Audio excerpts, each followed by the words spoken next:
Okay, a little jig head there that's in the vise happens to be one of these super cheap Lost Creek jig heads. These are 1/8 ounce, and this one here in the vise is a 1/16 ounce.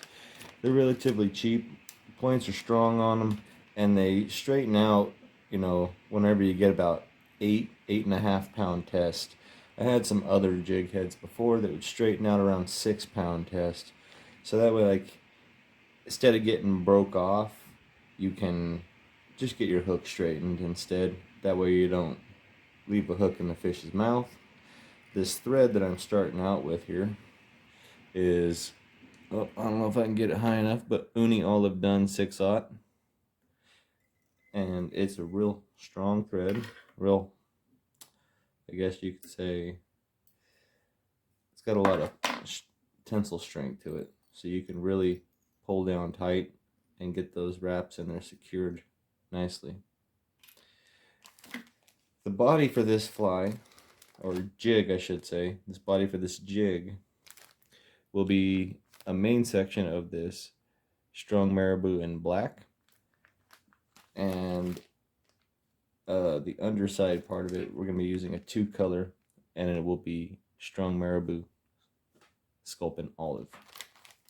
Both of these come from the fly shop that's located here in Pueblo. It's the Drift Fly Shop. That's if anybody needs a place to go get materials. So I'll go ahead and get started. I have to take my black marabou feather. Since they're so large like this, I feel like I waste a lot of feather by putting the whole thing on and then just cutting off the excess. So I'm going to go ahead and trim off. See how I just kind of split that feather, cut it right about in the midsection of it. And I'm going to put this piece on one side of this jig. I'll put it on your guys' side of the hook. So I'm going to put that just like that right there, and go back underneath the feather and then back over it. You know, kind of secure it in there and trim off that end stem, so that way we don't have that showing. And then we'll grab our second piece of feather, and we want to put it on, it's the same piece of that feather, just the other end of it. We want to put it on the other side. Make sure that they're about the same length, that's what you want them to be, before you go underneath and then back over, because that's what locks them in. Sometimes it's difficult to get through all that marabou and not cut the thread or something. So here I like to make a few good securing wraps, like a nice little collar around the top, because that's where our sculpin colored is going to be tied in, right on the top. But it will be the bottom whenever we're out there at the lake fishing this, or the river. Go ahead, trim that off just like so.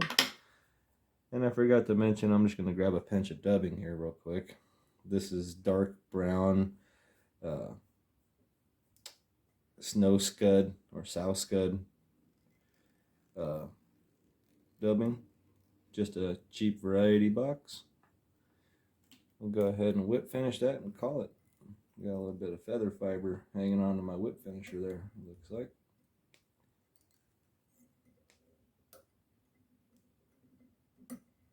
That ought to do it. I imagine there'll be some fish out there that'll take this, no problem. Look at that puppy. Beautiful. Well, thank you guys for watching, liking, and subscribing. Tie yourself up a few of these and multiple different variations in color. But this one here is pretty good with the black and olive, or black and sculpin. Gives a nice little look as it's swimming through the water, mimicking other patterns. It can also be dropped straight down to the bottom and be like a kind of a leech look. So, thank you guys.